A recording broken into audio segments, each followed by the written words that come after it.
911, what are you reporting? Hi, my name is Adriano. I think my boss killed somebody. Now, why do you believe he may have killed somebody? Because you have a lady on the floor and he has a gun in his hand.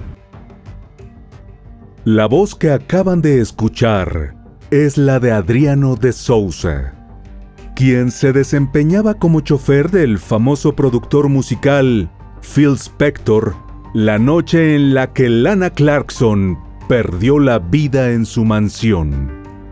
Este hombre se encontraba fuera de la vivienda cuando de pronto escuchó un disparo alrededor de las 5 de la mañana. Y luego Phil, al salir, le dijo: «Creo que maté a alguien». Este fue el comienzo de un escándalo en el mundo del entretenimiento que involucró una muerte y muchas historias oscuras que no habían salido a la luz hasta ese entonces. Te invito a que te quedes con nosotros hasta el final de este video y conozcas todos los detalles de este tan mediático caso. El caso de Lana Clarkson. Las huellas, los rastros, los indicios y las evidencias ayudan a los investigadores a resolver los crímenes. El pasado de la víctima y del victimario nos ayudan a comprender su comportamiento. Todo esto forma parte del expediente criminal. Y aquí te lo presento. Soy Ángel y te doy la bienvenida a este canal. Antes de empezar con el video, recuerda suscribirte y activar la campanita para que recibas una notificación cada vez que suba algo nuevo. Tampoco se te olvide al terminar dejarnos tu me gusta. Sin nada más que agregar, acompáñame a conocer todos los detalles de este expediente criminal.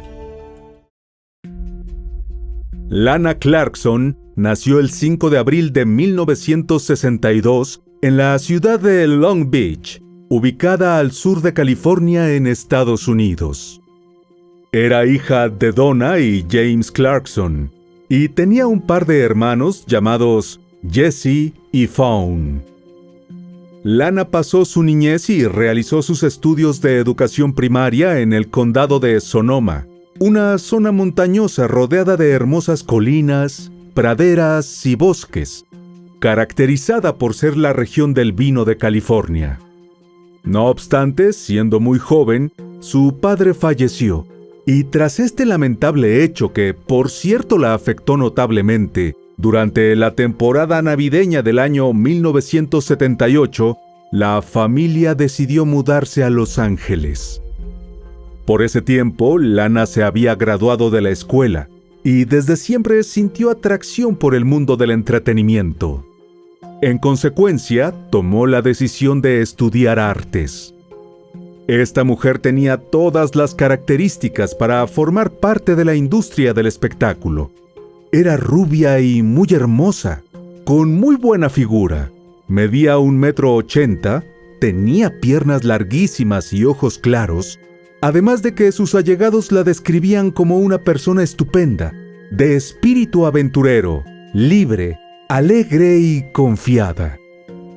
Fue así como a principios del año 1980, Lana empezó a forjar su carrera como actriz y modelo, apareciendo en las pantallas de televisión y cine con papeles secundarios, ya que actuaba como extra en muchas producciones de bajo presupuesto.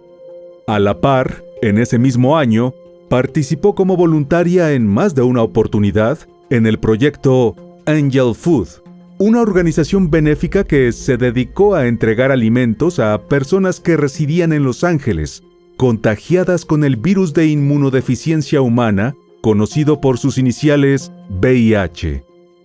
Para ese entonces, esta enfermedad era un tabú en la sociedad. Sin embargo, a Lana no le importaba, ya que tenía una vocación y fuerte deseo por ayudar a los demás. Volviendo a su carrera artística, la primera actuación de Lana fue en el año 1982, cuando debutó en una comedia enfocada en la transición de la juventud a la edad adulta, llamada Fast Times at Richmond High. en la que interpretó a la esposa de un profesor de ciencias, siendo esta la primera vez que tuvo un papel con diálogo. En el año 1983, apareció en la película Cara Cortada, donde se la vio en una escena junto a la reconocida actriz estadounidense Michelle Pfeiffer, que se podría definir como icónica. También en ese mismo año estuvo en la producción de fantasía Death Stalker o Acechador de la Muerte. Pero sin duda, su actuación más recordada y reconocida ocurrió en el año 1985, en una producción de culto llamada Reina Bárbara o Barbarian Queen, donde interpretó a la heroína Ametea, mostrándose fuerte, poderosa y con una vestimenta bastante sexy. Otro de sus papeles importantes fue en la película de ciencia ficción de Nico Mastorakis, llamada Cita a Ciegas o Blind Date, y además tuvo breves apariciones en Amazon Women of the Moon, en español Mujeres Amazónicas en la Luna, en el año 1987. Asimismo, participó en programas y series de televisión. Fue imagen y modelo de varias marcas reconocidas como Mercedes-Benz. Todo esto le permitió viajar por Estados Unidos y Europa mientras trabajaba en sesiones fotográficas. Y otros proyectos la llevaron a Japón, Grecia, Argentina, Italia, Suiza, Francia, Jamaica y México. A pesar de todo esto, lo cierto es que su carrera como actriz se estancó, ya que nunca logró catapultarse y convertirse en aquella intérprete famosa que soñaba. Sin embargo, Lana logró captar la atención de un público que la admiraba, sumando un grupo de seguidores que la convirtieron en una de las favoritas en las convenciones de cómics, y la acompañaban en sus apariciones promocionales donde firmaba autógrafos sin perderle la pista aún con el paso del tiempo. Aprovechando esto y buscando una alternativa de percibir ingresos, desarrolló su propio sitio web en el que vendía DVDs autografiados de sus películas y se comunicaba directamente con sus fans a través de un foro de mensajes. Así la mujer arribó a los 40 años y las puertas comenzaron a cerrarse para ella. Las propuestas eran cada vez menos y ya no era posible ganarse la vida como actriz. A razón de esto, fue a comienzos de enero de 2003 cuando decidió trabajar como anfitriona a tiempo parcial en un famoso club llamado House of Blues, que solía ser visitado por artistas y gente reconocida, logrando así no solo cubrir sus gastos, sino también seguir estando cerca de alguna manera del mundo del espectáculo. Su responsabilidad era encargarse de atender a las personalidades importantes que visitaban el lugar. Y motivado a esto, el 3 de febrero de 2003 era una noche como cualquier otra, cuando un afamado productor musical llamado Phil Spector decidió ir a divertirse en el lugar. Sin que Lana pudiera imaginarse que cruzarse con él se convertiría más tarde en una terrible tragedia para ella. Conozcamos un poco acerca de la vida de este hombre. Harvey Phil Spector, conocido solo como Phil Spector, nació el 26 de diciembre de 1939 en el Bronx, un barrio de la ciudad de Nueva York, en el seno de una familia judía de clase media de origen ruso. Phil no había entrado a la adolescencia cuando, a sus 9 años, específicamente el 20 de abril de 1949, su padre tomó la terrible decisión de quitarse la vida, encerrándose en su auto encendido, lo que ocasionó que dejara de respirar a causa de la inhalación de monóxido de carbono. Este hecho marcó un antecedente importante en la vida del chico, ya que le causó mucho dolor. Así que a raíz de lo sucedido, en 1953, su madre decidió mudarse a Los Ángeles, California, junto a toda la familia. Cuando alcanzó los 19 años, Phil cursaba estudios superiores en la universidad donde conoció a 3 compañeros, con quienes conformó el grupo The Teddy Bears, en el cual se desempeñaba como guitarrista y compositor. En esa oportunidad escribió una canción titulada To Know Him is to Love Him. Conocerlo es amarlo. Palabras que estaban grabadas en la lápida de su padre.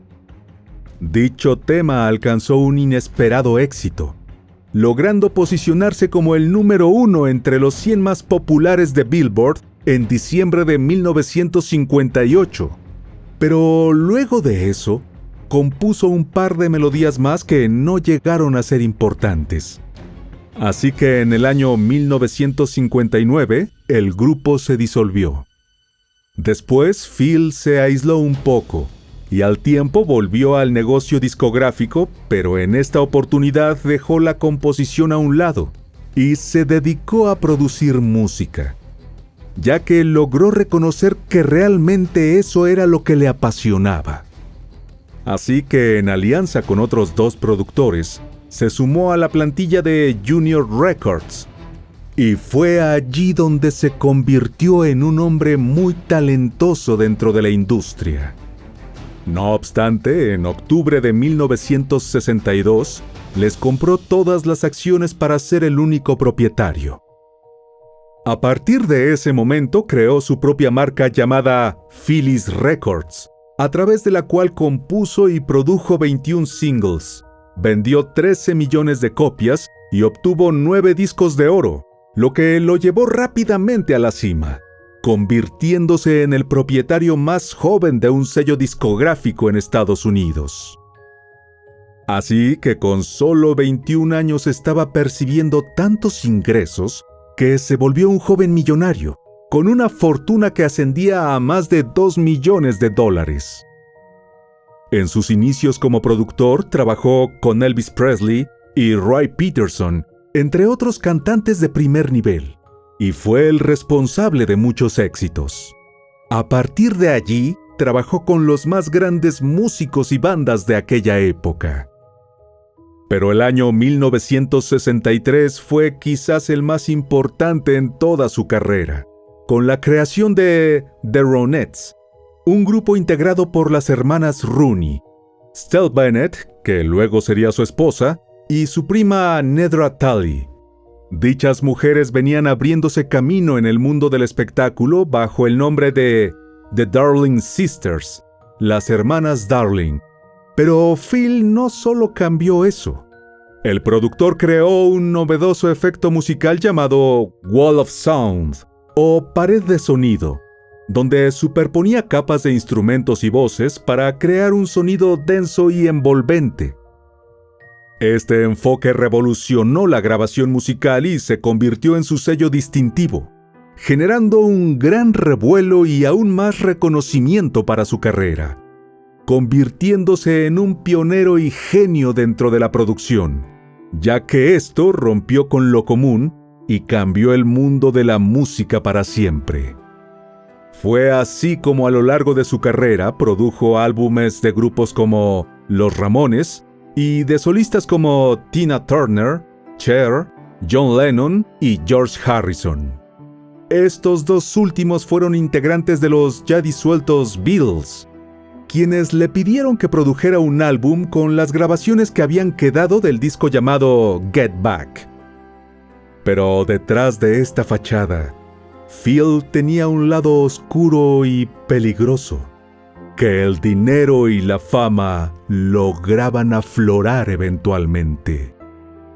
Entre otras cosas, se conoció que fue un hombre maltratador y abusivo con sus parejas, llegando a relatar luego que siempre llevaba un arma de fuego con él con la que amenazaba y amedrentaba a quien quería. Pero esto no sucedía solo en su vida privada, debido a que en la industria musical varias personas contaron historias muy similares, afirmando que trabajar con él era casi siempre vivir en un infierno. Tal fue el caso de los integrantes de Los Ramones, a quienes en una oportunidad sacó del estudio disparando algunos proyectiles. Y por si fuera poco, en medio de una grabación con John Lennon, Phil logró que el hombre temiera por su vida, motivado a que tuvo un ataque de furia, por lo que sacó un arma y disparó al techo del estudio. También se conoció que tuvo 2 matrimonios, adoptó a 3 niños que luego lo denunciaron por tenerlos prácticamente secuestrados y por obligarlos a simular sexo con sus novias. También tuvo hijos con otra mujer, aunque nunca se casó con ella. Pero volvamos nuevamente a aquel 3 de febrero de 2003, cuando Phil llegó al bar donde Lana trabajaba. Estaba acompañado de una chica y bastante pasado de tragos, y la mujer no lo reconoció. De hecho, lo confundió con una mujer, así que aquel hombre por demás egocéntrico y con la firme creencia de ser muy poderoso, se molestó muchísimo por esa acción. Al notarlo, Lana comenzó a ser muy espléndida en sus atenciones hacia él. A pesar de que el lugar estaba lleno de clientes esa noche, para enmendar su error y compensar el mal rato que le había hecho pasar. Otras versiones afirmaron lo contrario. Trascendió que Lana lo reconoció enseguida y debido a eso tuvo un trato muy especial con él, ya que podría ser un contacto importante para entrar nuevamente en el mundo del espectáculo. Así transcurrió la noche, y al finalizar, Lana se iba a casa cuando de pronto Phil la llamó y la invitó a que lo acompañara a su mansión para compartir un rato y tomar una copa juntos. La mujer aceptó. Se subió al auto y el chofer, Adriano de Souza, los llevó a la lujosa mansión de 33 habitaciones ubicada en la cima de una colina y conocida como Castillo de los Pirineos. Al llegar eran aproximadamente las 3 de la mañana y la pareja entró a la casa mientras que Adriano, quien no hablaba inglés fluido, se quedó afuera esperando en el auto por si su jefe necesitaba salir nuevamente. Un par de horas después, alrededor de las 5 de la madrugada, el hombre escuchó un fuerte ruido que parecía ser un disparo y se quedó viendo a la mansión tratando de descubrir lo que estaba pasando. Minutos más tarde vio salir a Phil con un arma en la mano y, según aseguró, le dijo que creía que había matado a alguien. De inmediato, Adriano se comunicó con la línea de emergencias de la policía para informar lo que había ocurrido. Pero cuando estos arribaron a la mansión, Phil estaba notablemente ebrio y comenzó a comportarse de una forma muy particular. Las autoridades tardaron algunos minutos en entrar a la casa, ya que el hombre hacía caso omiso a la orden de levantar las manos y parecía no tomar en serio lo que estaba sucediendo. Cuando finalmente lograron ingresar, encontraron a Lana de 40 años sin vida, sentada en un sillón blanco salpicado de sangre, con una herida de bala en la boca y un arma cerca de su tobillo izquierdo. Para entonces, Phil había decidido cambiar su versión de los hechos ante los agentes, y en lugar de sostener lo que le dijo a Adriano, afirmó que Lana se había disparado accidentalmente al besar el cañón de la pistola, o que quizás se había quitado la vida por voluntad propia. Sin embargo, lo detuvieron de inmediato, y al revisar la mansión, la policía encontró 8 armas de fuego y rastros de sangre incluso en uno de los baños. Pero el 4 de febrero, después de pagar una fianza de $1 millón, cosa que era un tanto irrisorio para él, Phil salió de prisión, permaneció libre y continuó con su vida durante más de 6 años. En 2006 se casó con Rachel Short, una mujer muy cercana con quien tenía mucha confianza y sabía muchas cosas acerca de él. Se llegó a decir que lo hizo para evitar que la mujer testificara en su contra durante el juicio, cosa que no sucedió. En marzo de 2007 se llevó a cabo el primer juicio en su contra, donde se le acusó de homicidio en segundo grado, pero fue declarado nulo en septiembre del mismo año, luego de que los miembros del jurado no lograran alcanzar un veredicto. El 20 de octubre de 2008 fue juzgado nuevamente, y en vista de su popularidad y el deseo de la prensa por conocer los detalles de lo que ocurriría, el juicio fue televisado. Durante el proceso judicial, Phil cambió en varias oportunidades de abogado, ya que debido a su carácter problemático, era bastante complicado lidiar con él y sobre todo defenderlo. Seguía sosteniendo que Lana se quitó la vida por voluntad propia, mientras que hacía intervenciones en las que afirmaba que tomaba medicamentos para la esquizofrenia sin padecer de esa condición, pero que tenía una personalidad bipolar. También decía ser su peor enemigo y tener demonios en su interior que luchaban en su contra. Al mismo tiempo que se desarrollaba el juicio, uno de sus hijos lo llamó psicópata, ya que afirmó que cuando tenía 12 años, tanto a él como a su hermano, les vendó los ojos y los metió en la cama con una chica. Entretanto, 5 mujeres lo acusaron de haberlas obligado a mantener relaciones íntimas con él a pesar de su negativa, amenazándolas con un arma. 2 de ellas llamaron a la policía, pero luego no presentaron la denuncia pertinente. Se conoció que en los 5 casos, el hombre había ingerido mucho alcohol. Así que las cosas no parecían pintar bien para el famoso Phil, quien quizás creía que nunca sería alcanzado por la justicia.